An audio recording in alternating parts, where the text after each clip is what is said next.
তো এটার পাওয়ার সাপ্লাইটা অনেক এক্সপেন্সিভ ছিল, এক্সপেন্সিভ থাকার কারণে কাস্টমারটা পাওয়ার সাপ্লাই রিপ্লেস করে নাই, মেশিনটাও নিয়ে যায় নাই, এটা কিছু করতেছে না। এখন এটা আমাদের কাছে পড়ে থাকা হচ্ছে আমাদের কাছে একটা লাইবিলিটি।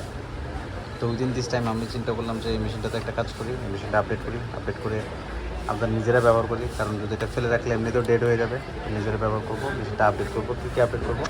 প্রথম আপডেট করবো, এখানে র্যাম আছে মাত্র 4 GB, একটা হার্ড ডিস্ক আছে, হার্ড ডিস্ক কত GB আছে, হার্ড ডিস্ক হয়তো সামথিং থাকবে 320 GB বা 500 GB থাকবে হার্ড ডিস্ক, দেখতেছেন 500 GB হার্ড ডিস্ক।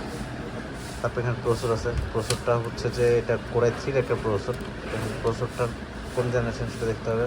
প্রসেসরটা হচ্ছে 4 জেনের i3 প্রসেসর। তো এখানে যেটা আপডেট করবো সেটা হচ্ছে এটা 4 জেনের i5 প্রসেসর লাগাবো বা i7 প্রসেসর লাগাবো।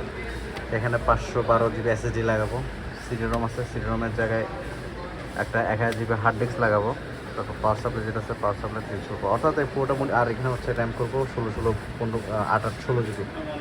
তো ওভারঅল একটা আপডেট করবো, আপডেট করে আপনাদের সাথে ইনশাল্লাহ শেয়ার করবো যে আসলে কী অবস্থায় দাঁড়াচ্ছে।